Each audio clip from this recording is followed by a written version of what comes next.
ollaan nähty ensimmäistä minuutteja ajan myös tanskalaisvierailta. Nyt tulee hyvä keskitys sinne keskelle maata pitkin, mutta ei. Ja kyllä siellä. Vain! Siellä se on! KuPS naiset menee 1-0 johtoon.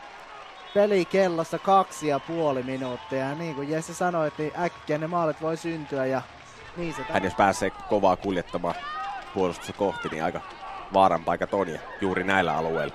Kyllä.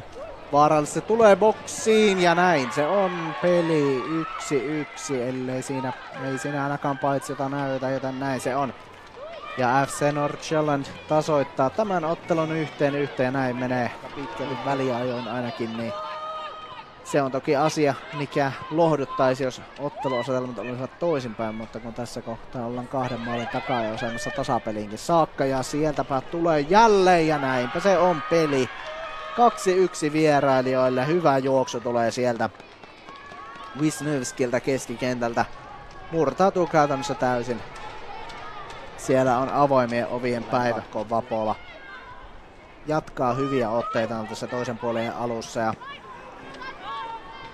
siinä kuitenkin ikävästi nyt pallo pomppii sinne Funchille ja Funch pääsee leikkaamaan. Saa pelattua pallon sinne keskustaan ja näin on peli 3-1. Yhteismaalit 6-2 ja kyllä tämä ottelupari näyttää vähän siihen suuntaan menevän, että tässä haetaan enää statistiikka taas. Jälleen vuorostaan sitten lähtee nousemaan Elbeheri. Saa sieltä pelattua palloa keskustaan hyvin Dvorskoville. Sieltä haetaan jälleen toiseen laitaan sitten palloa vuorostaan.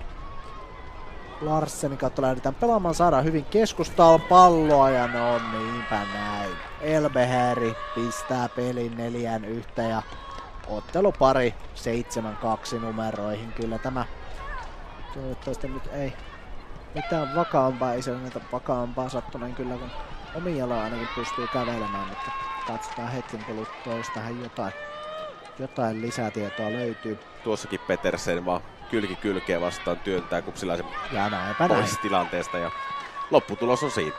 Kyllä.